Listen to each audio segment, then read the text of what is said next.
Okay, here we go. This is my day 10 on the Camino. It's day 3 for BK Lee, the Korean man whose video I'm following. So if you've just joined, I'm retracing my steps on the Camino. Let me get my speed up here. Okay, my incline down. So I'll go up to 4.4 kilometers an hour. And yeah, it's been a few days. I kind of stopped and then found it hard to start again, the usual. I mean, I guess when I was on the Camino, I had no choice of staying in a hostel every night and lights would come on at 6:30 in the morning. And the nightmare began again. Of course, there's always a good feeling arriving at the end of the day, have a cold beer, meet some people, have a chat, eat something, wash your clothes, go to bed, and the nightmare starts again the next morning. And to say, when I use the phrase nightmare, I don't think I'm exaggerating. That's what it felt like to me, not being a morning person, not being a big hiker. And yet here I am redoing it, albeit in much smaller chunks. And yeah, if I don't get up early to do it before work, then I say I'll do it at lunch or after work, and then it usually doesn't happen. And so tonight it's Saturday night at 8:30 p.m. And well, I had a quiet enough day, but I did do some writing, which is good, if 400 words or something, which honestly is the most I've done in a couple of weeks. Hopefully do a bit more after this. But I kind of said I got to get up on the treadmill. I got to do it today somehow. Because the longer I leave it, the more likely it is I'll quit. And I guess like the original Camino, I've decided I'm not going to quit this one. You kind of had less choice. I had less choice on the real Camino. I flew into Biarritz on the French side of the Pyrenees. Start walking from there. I had a plane booked from Santiago de Compostela 5 weeks or so hence. So there was a certain impetus to keep moving. Obviously, I could have quit and just had an extended holiday. But what would I have done with myself? Probably would have spent more money, would have been disappointed with myself, wouldn't have met as many people, wouldn't have lost weight. So yeah. But yeah, I guess, am I a quitter? I can be. But overall, if I really set my mind to something, then no. This treadmill is squeaky. I'll just try and set the incline to 1. I think that might be better. It just seems this whole Camino on a treadmill.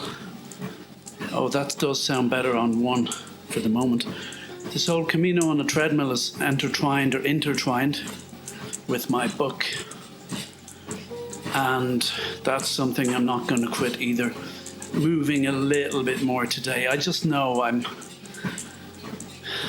not getting into details about the story, but it's a little stuck because it just doesn't have what they call enough jeopardy to move it on and enough kind of cause and effect. But there's something in there that is emerging. And it seems I started with an Irish editor in London, TV editor.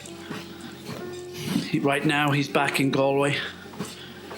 And I feel like I'm discovering what the story is really about in that bit. So I say discovering. It's like, yeah, I haven't discovered it yet, but hopefully. So it's dawn here in, not here, I'm in Galway, but on the video I'm looking at, it's dawn. And BK, our walker, is just leaving Zubiri on his way to Lara Swana or something like that. I'm sure I'll remember the town he passes through where I met the guy, the crazy guy who ran a little supermarket, little shop. Why do I call it a supermarket? A little shop with bits and pieces of food. And he had a record player going, playing, I think, Leonard Cohen, Rolling Stones, various kind of a mishmash of songs. And I think he was playing AC/DC at one stage. I may have made a note of that. Or not ZZ Top. Regular listeners will know I'm still practicing ZZ Top on my guitar. I've been slacking a bit on that too the last few days. God, I can't even remember the name of the song right now. Oh yeah, Sharp Dressed Man. Every girl's crazy about a sharp-dressed man. So they say. So yeah, the guy in the shop, he kind of sold various things. Bought some clothes pegs there. Bought pincho tortilla, slice of Spanish omelette, which he heated for me, and a beer. Had it out the back. And as I said before, he said to me, I was obviously coming across as intense and wound too tight for this gentleman. He said, you need to relax. I should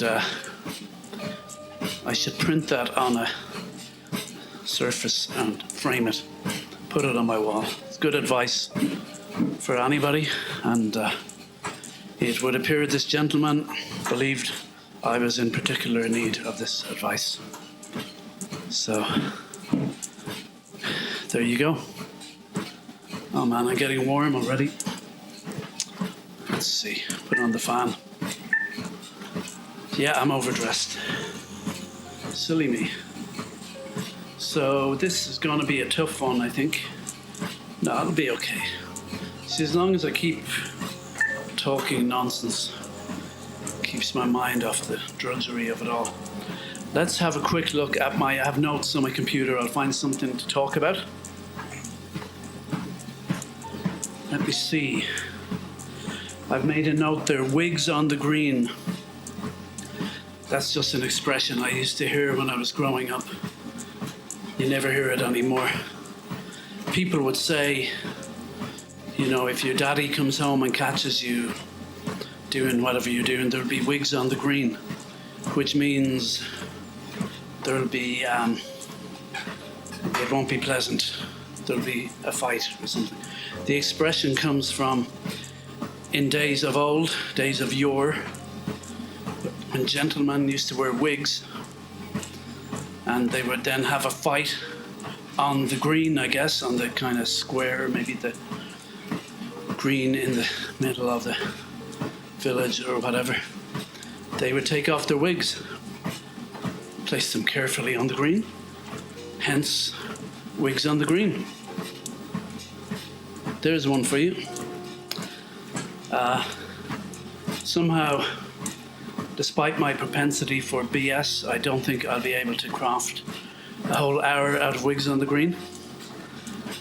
I do have to laugh at myself. I was complaining here before about DJs with their inane utterances that are designed to keep us distracted from our existentialist angst or whatever. And I proclaimed that I would rather live with the existentialist angst than have the time passed, which would have passed anyway, as Beckett says, as I'm fond of quoting, than have the time passed by listening to inane utterances from DJs. I then, shortly afterwards, proceed to do...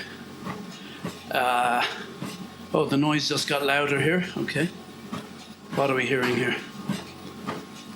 Okay. I proceeded to do a whole episode starting about Tinder and then moving on to Farley's Rusks, which is a type of biscuit for babies. And I reckon I knocked a good half hour out of Farley's rusks. So I figure I am no longer in a position to criticize or critique our friend, the inane radio DJ, for have I not joined him in the ranks of profound inanity? Is that even a word? I dare say it might not be. So, in fairness, I've a harder job than him. He just has to spout a bit of BS in between songs. I have to talk for an hour. Of course, nobody's making me do it except myself. Not sure if anyone will ever hear me. Let's see what else we got topic-wise, though. Tinder, we've done that. Oh, The Graduate. I don't think I talked about that yet. What a great film. I saw it recently, just, I don't know, a week ago on Irish TV. You don't get much good on TV these days. In the old days, particularly on English TV, on BBC Two, they showed amazing films.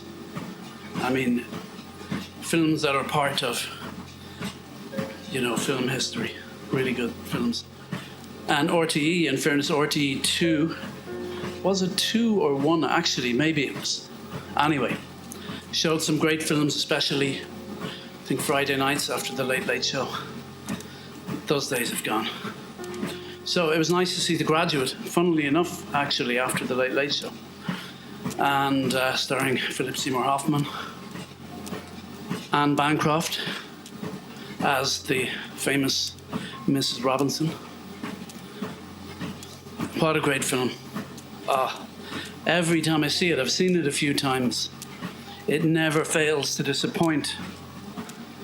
And sometimes I forget, or at least this time, I think I'd half forgotten how funny it was. And I mean, it was, I think, marketed as a comedy, or I think if you Google it, they call it a comedy, and on one level it essentially is, but there's definitely something deeper going on there too.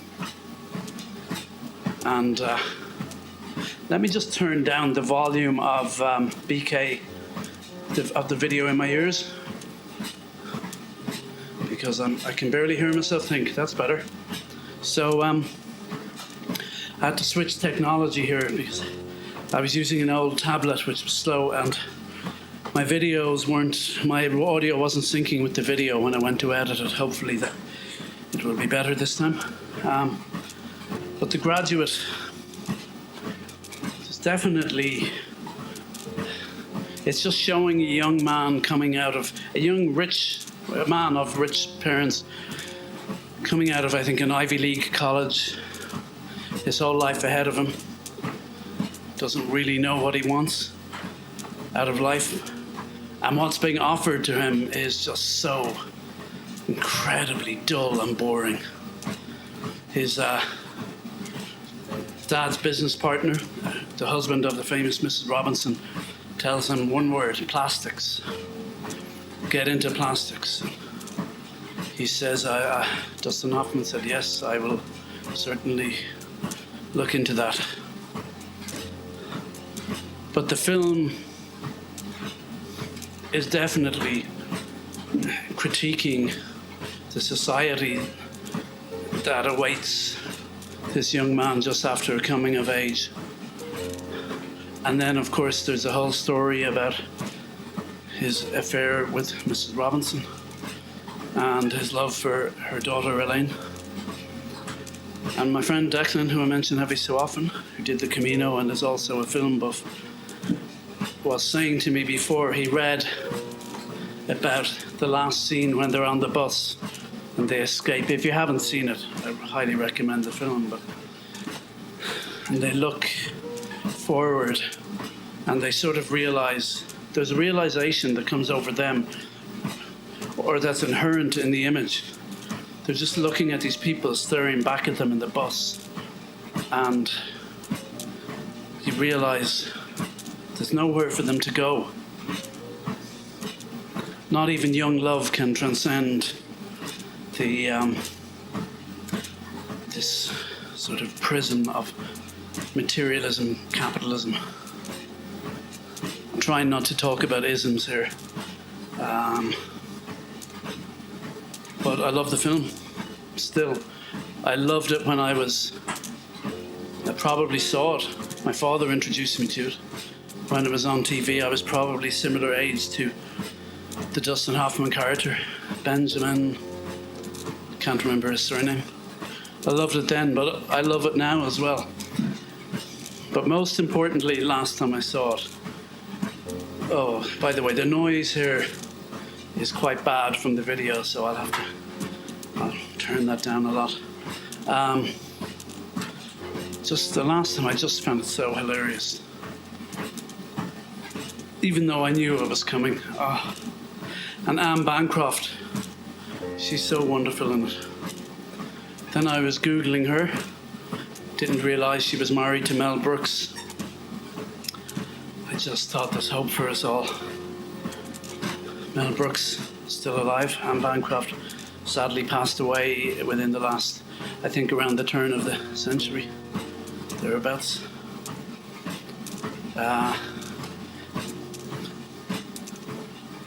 I mean, she was a gorgeous woman.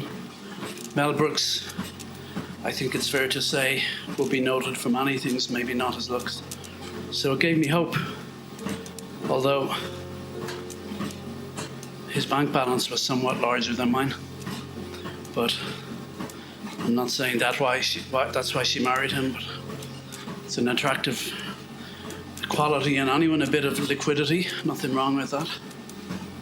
I dare say I think they shared a similar sense of humor, and from what they said, both of them said they just were entwined from when they met, which is beautiful. So I hear he was maybe a bit of a tough cookie to work with, though. That's often the case. Just because he's funny doesn't mean he was easy to work with.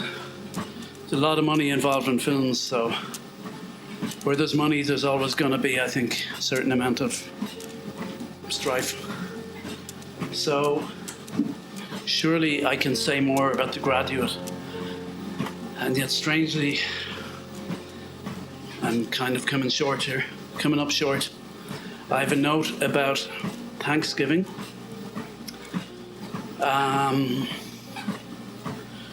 I should save that. At the rate I'm going, like it's February now, I've given myself the year to do this, which is lots of time. If I start missing a lot, it could come up to Thanksgiving by the time I'm finished. I hope not, though. Let's aim to be a bit better than that. I'm not commenting much on the video. It's really just before dawn, or what they call the magic hour, I guess. And BK is just walking alone, I think, along a path with just this light is creeping into the sky, and the road and the ditches on each side are just kind of dark. Telegraph pole hovers to the right. Doesn't actually look that bad. It's kind of a nice looking one, I dare say. It doesn't sort of ruin everything. So, let's see. Time-wise, how am I doing? Oh, it's not too bad. I've been walking for 19 minutes. I'm nearly a third through. Thanksgiving, probably saved that for a bit. I'm not from the States, but I spent, I think, 3 Thanksgivings in the States. The first one, I was in a lake house on the outside LaGrange in Georgia, a few miles from the Alabama border, maybe an hour from Birmingham, Alabama, maybe 90 minutes from Atlanta. looked it up on the map the other day. In my head, I thought I had been north of Atlanta, but it seems I was more like south west. Why am I talking about that? That was my first Thanksgiving. All I say is, there were all sorts of promises of a dinner, but I ended up eating reheated Papa John's pizza with a friend in a lake house on the Alabama border. And there was also an incident involving a blocked toilet. And I'm sure I could carve a few minutes out of talking about that, but I suggest we drop it. All in favor, say aye. Okay. All against dropping it, say no, nay. Okay, the ayes have it, the ayes have it.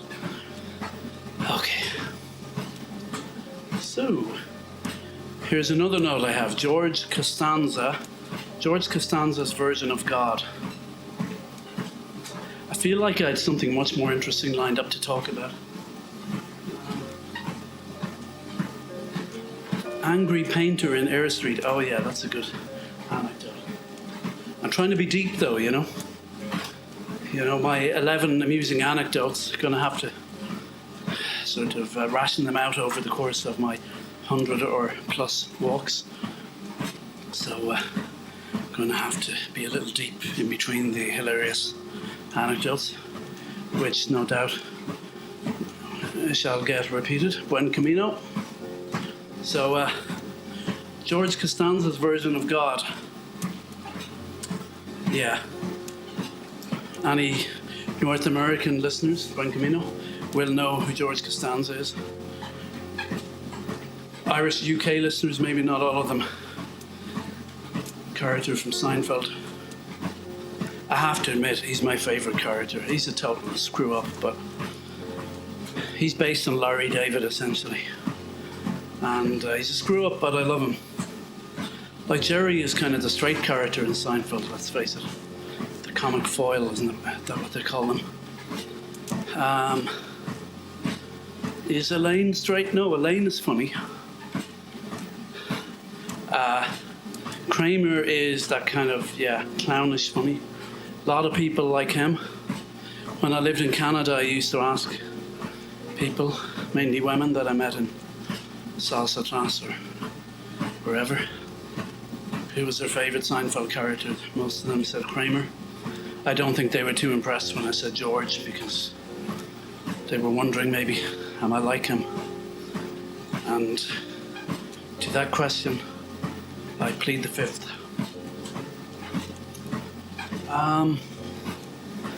I just remember his version of God.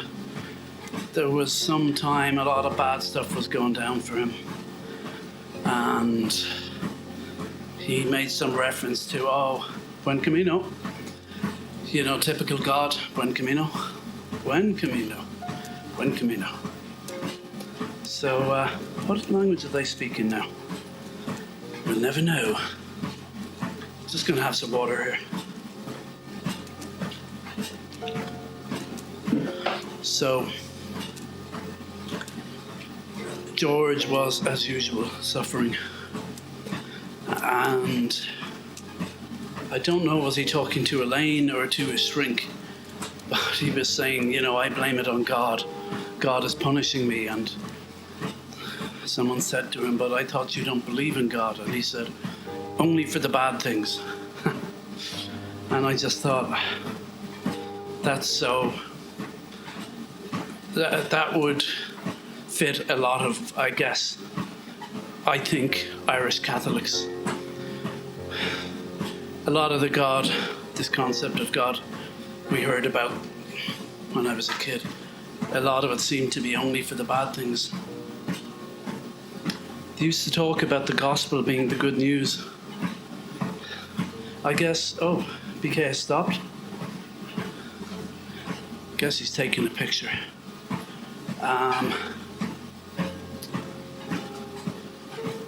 They call the gospel good news. But you'd go to church priests, in fairness, could have done with a bit of maybe training or elocution lessons or acting lessons. I don't know, just not just that. They could have done with a lesson in putting a positive spin on things, because the way they sold it to us, like you see those Baptist churches, or, well, I'm not sure if they're Baptist. I'm thinking about in the southern states of America, I'm thinking black churches. And they're singing and clapping hallelujah. It wasn't like that here in Ireland growing up, on the whole. It was, as I like to call it, it was a peculiarly Victorian flavour of Catholicism. I like saying that because I like the word Victorian. It also makes it sound exotic, like, you know, as I say, there was a lot of bad stuff. I don't think you can blame everything on the church. People seem to think you can. There's a debate about that at the moment. It would seem some people are saying no, society, it was nothing to do with society, but yeah, I just don't know. Can you separate out all those things that easily? But, so here I am talking about our Victorian, I love saying that, Victorian flavour of Catholicism, because then it sounds like, you know, a Charles Dickens novel or something. Suddenly the bleakness seems kind of exotic or something. So let's stick with that one. So if I could just remember my train of thought. So yeah, I mean, they talk about the gospel being good news, but the tone of voice didn't really seem to match the message, and seemed to be a fair bit of judgment, hardcore judgment thrown in with it. And it just didn't seem like a lot of fun. I'm not saying life has to be fun all the time, but I think most of us are looking for something to make it livable, at least. A sense of meaning, they say, is the best. I'd say it probably is the best thing to have to cope with life, wherever you get that from.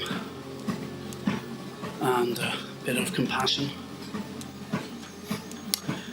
But like I say, we'd be told about the good news. We'd be told about Jesus saying, "Let he who is without sin cast the first stone." But then outside in small town Irish society, and I'm not saying it was exclusive to us, but that was what was my only reference at the time.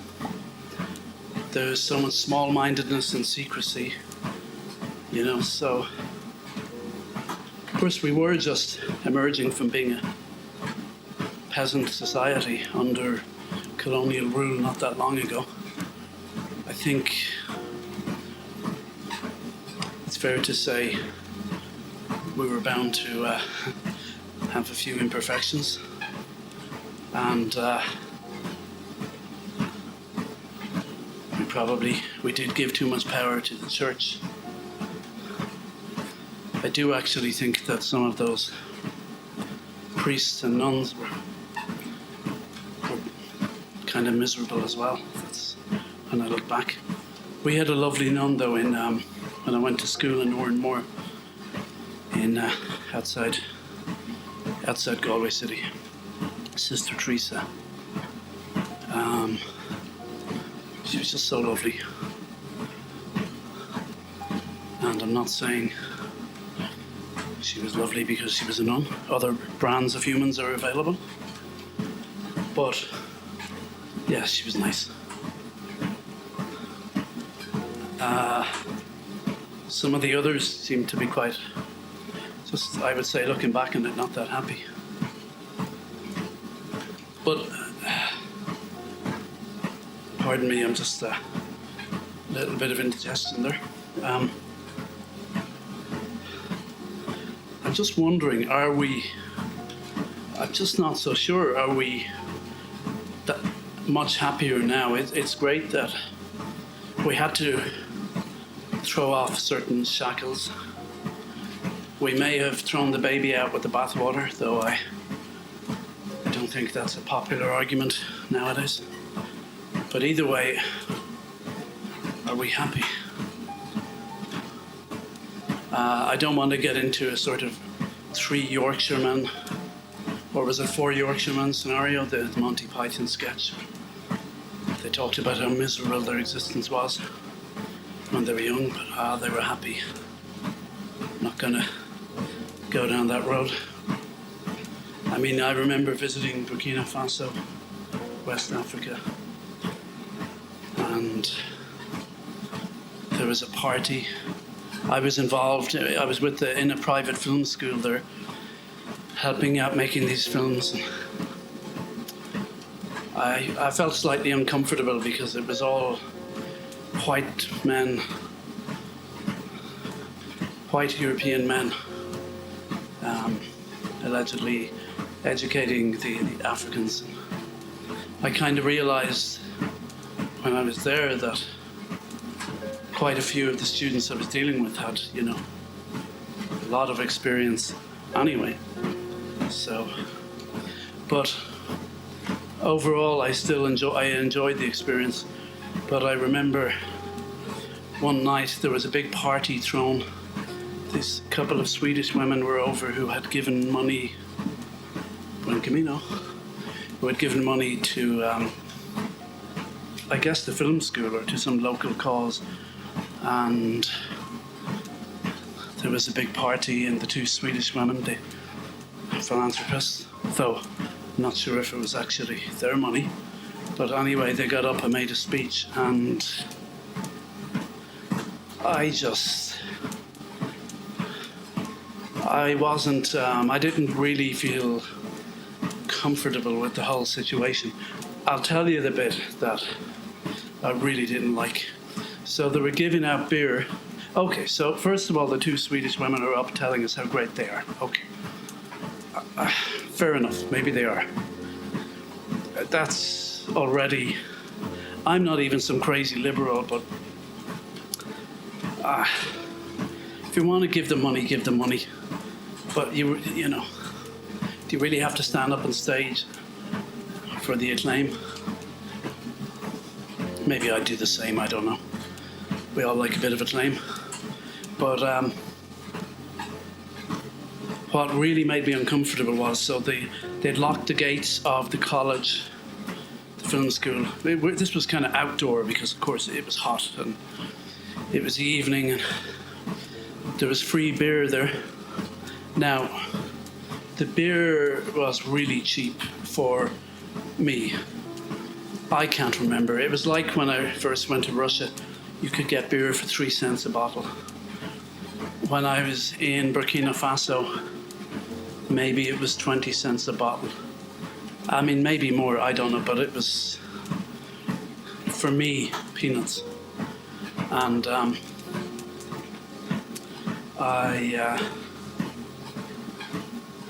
so a couple of local guys got in, so they're handing out the free beer. I got a bottle. Then 2 local guys were trying to get beer, and they were told, no, not for you, you're not part of this group. Now, I'm no saint, but just surely anybody could see how I think how ridiculous that whole situation was. So anyway, I went back for a couple more beers and then gave them to the 2 guys. I think I openly gave them to them in front of the beer dispenser. Just again, maybe I should have got up on stage and announced what I did. I got a bit of a claim. I missed. Here is an arrow telling us to turn left. The arrows are important on the Camino. Trust me, if you miss one, you can end up, obviously getting lost. But I mean, I say I wasn't looking for acclaim, but no, I remember saying to another guy, English guy who was there, said, this is ridiculous. And I said, I'm just getting beer and giving it to the locals. And I don't know if he quite saw it, but there's me now trying to say I'm better than him. I'll let you decide. But of course, the two guys kept harassing me to get them beer after that. So, which I obliged as much as possible. But I guess, BK stopping for some water. Oh, I'll take a drink of water as well while I'm at it.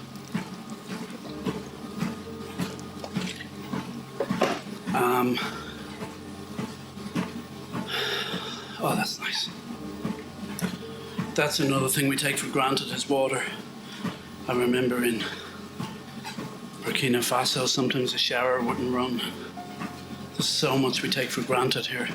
That's why when I hear people complaining about COVID, I get in trouble for saying this, but honestly, a sense of perspective actually, forget about being a saint or any of that nonsense.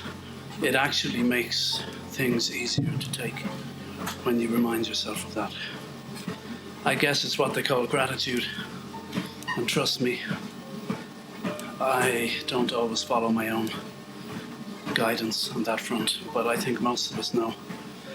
On the days when you find it in you to be grateful for small things, life seems a little bit more, just a little easier. So why did I get to telling that story? I guess that was me just getting up on the stage for a little bit of acclaim. Look at me. I'm better than the Swedish philanthropist. I'm better than the English guy who had told the story to St. James. Santiago. That's what Santiago means, isn't it? St. James. Well, if you came to this podcast looking for guidance from a saint,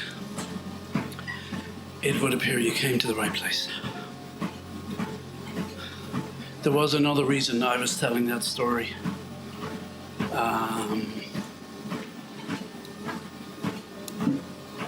I'm trying to look at my notes here. Thanksgiving, George Costanza on God. I haven't a clue. I know I was talking about Mass in Ireland and just how, they talked about being good and being nice and all that stuff. And then everyone goes out and it's just small, mean-minded kind of, as I would say, post-colonial, post-peasant society. Could I get in trouble for saying that? Probably not, because nobody's listening. It's like if you chop down a forest and nobody hears, is there a sound? I think if you chop down a tree, I think chopping down trees is kind of in an empty forest is what I'm doing. An expression just popped into my head. It's either, I think it's a Zen proverb, before enlightenment, chopping logs, fetching water. After enlightenment, chopping logs, fetching water. I hate that one. It's like, what's there to like about it? Because I hate chopping logs and fetching water, or any equivalent, any manual labour. Even, it would appear, I hate artistic/cerebral labour, to wit, writing this bloody book that I'm boring you to death talking about. It would appear I hate, at least at some level, pretty deep level, I hate everything except sleeping. Bit of an exaggeration, just a little bit. But I'd rather, think before enlightenment, chopping logs, fetching water. After enlightenment, getting somebody else to chop the logs and fetching the water. Like that sounds pretty enlightened to me. But then there's a whole, then we get into the whole thing of power structures. Yeah. As I said, I've been honest about it. I think I'd make a great dictator. And certainly, if I was, an enlightened dictator. Come on. If I was a dictator, do you really think I'd be fetching... If I was an enlightened dictator, do you really think I'd be fetching my own logs? Or fetching my own water and chopping my own logs? Not a chance. Not a chance. So, really trying to work my way back to the point I was trying to make. There was something about Mass, the good news, peasant society, Victorian Catholicism. And then I started talking about Burkina Faso, just about that whole situation where the, what do you call them, people who give money, the philanthropists, were up on stage telling you how great they were. And then I proceeded to tell a little anecdote to explain how great I am. And actually, in a way, I am quite humble because nobody's probably listening. So if you brag, if you boast and nobody listens, did you really boast? We'll never know. I was there saying to myself, don't say we'll never know. But then, in the absence of anything else to say, it slipped out. So, I have another note, David versus Goliath. Reckon I could knock a bit of time out of that one. I remember, I think I may have mentioned before when I was in school, Sister Ursula, the nun, like we were really young, I was in what we call high infants. So I was, I don't know, 8, 7, 8, whatever, 6, young anyway. And she said the Bible is the best book ever written. So I said to my parents, I got to get this Bible thing. So I got, children's Bible. In that shop, I think it was Happy Days, a newsagent in Galway, which is closed down recently. One of those shops, they had all sorts of things in there. It was tiny, but full of stuff that kids would like. I think we got walkie-talkies there once for Christmas or a birthday or something.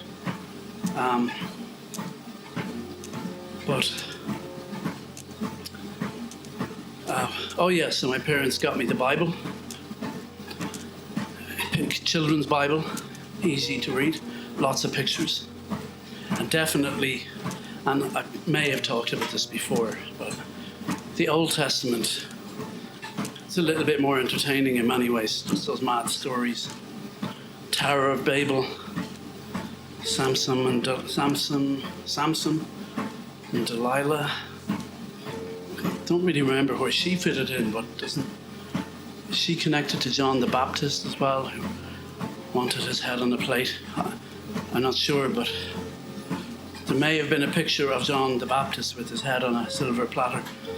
But the picture that I remember the most is Samson with the long hair. I kind of looked like him at the moment, actually. And standing up and putting out his arms and pushing the pillars. And he's blinded as well. They blinded him, so his eyes were gouged out, and he's pushing the pillars. And the building's falling down. They're all freaking out. Oh no! And then there was a thing about them cutting his hair. That must have been after that, because he had long hair in that picture, I think. So they cut his hair and then he lost his power. So maybe I should keep the hair growing. But there is a reason why I thought of Lara Swana. Is this the place with the mad shopkeeper playing records? Wouldn't it be great if you went in there? But I don't think it's on the trail. If the guy was there playing records and he says to BK, "You need to relax." Yeah, that's unlikely. I'm taking bets though, if anyone wants to place a bet. Samson, oh yeah, but the reason I got onto that, I made a note about David and Goliath. And a friend of mine, we were talking about Rocky, the Rocky films. Rocky Balboa, I kind of love them all. I love, as well, the new, Creed 1, amazing. Creed 2, very good, not as good. But, yeah. But the early Rocky films, like, there's one that's supposed to be a complete turkey. Is that Rocky 3? I'm not sure. See, I either didn't saw that or I saw it when I was really young. But like Rocky 4 was kind of controversial. Oh, hold on, geese. He's taking a picture of the geese. I feel like I remember them, but I'm getting a bit of deja vu, but I've been known to get that. A lot. So, Samson.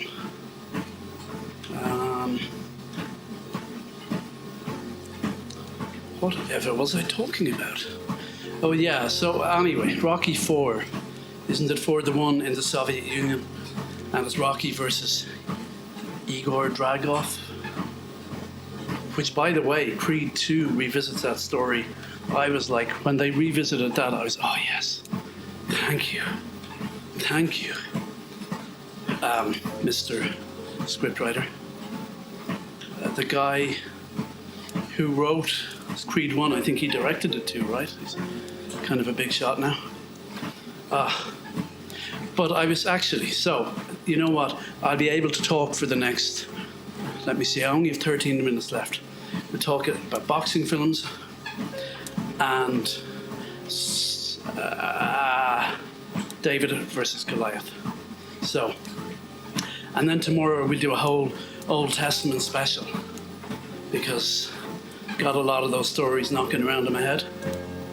And so,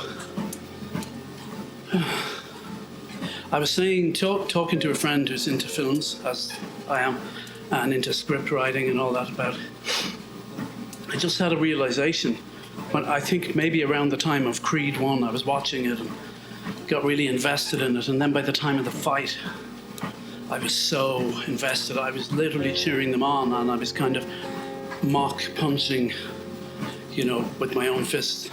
I mean, subtly and quietly. Hopefully no one noticed. But Buen Camino reminds me of a film I saw actually called Lagan or something, set in India, which ends with a long cricket match where the Indians play the British, the English, Raj or whatever they call them. Great film. Because that was like a real cricket match too at the end. Of course, watching it in Ireland, everyone was, I feel in my memory, everybody was cheering on. I certainly was. So anyway, Creed, Rocky, boxing films. I was talking to my friend Kieran about boxing films and just saying they work so well because, and here's something I'm not really doing with my writing at the moment. You know exactly, you're so clear about what the protagonist needs, and ultimately it comes down to, when you boil it down, they need to knock out their enemy, the antagonist in the ring. That's really, when you boil it down, what they need, and that's so simple. And it's great when the need and the want at that level, at the physical level, is clear and simple, because you watch a lot of films, or if you looked at the current draft of my book in its current condition, you'd say you're not really clear what the character wants. In a boxing film, you're so clear, at least at the basic level. Then you add the emotional stuff on top of that. And I don't know, even when it's done badly, I mean, Rocky 4, it was and is sort of anti-Soviet propaganda. But I see it now, and I just kind of love it because it's so corny. You know, Rocky. I mean, yeah, it's sad. His nemesis in the ring turned friend and trainer, Apollo Creed, gets killed by Dragov in the ring. And of course, this time it's personal. Rocky has to take him on. I won't tell you who wins, but there's a whole training regime, and they show Rocky ends up training in the wilds of Siberia.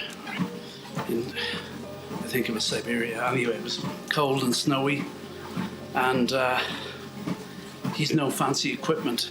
He's just dragging. He starts dragging, I think, a plow behind him or something, tree trunk as well. And then, or does he help a farmer with his plow? Like he's helping the local Soviet people, and they're grateful to him. And it's intercutting. There's a training montage where it intercuts Rocky with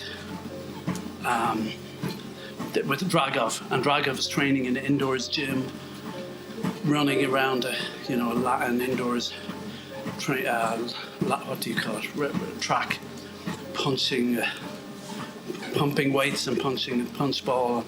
They have all this digital equipment measuring his punch, and of course it wouldn't be a anti-Soviet propaganda film without the obligatory close-up of the syringe injecting anabolic steroids into him.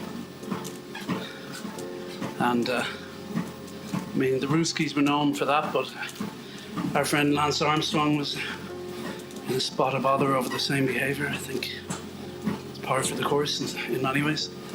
So it's really tacky. And Dragov is portrayed as subhuman. Actually, they humanise him more in Creed 2, which is great. But I have a friend whose name shall go unmentioned, who's very literal about things, and also seems to be obsessed with height, which for me isn't good, because, okay, he's like 6'3", 6'4", or something. I'm like, officially I say 5'6". I'm sticking with that story.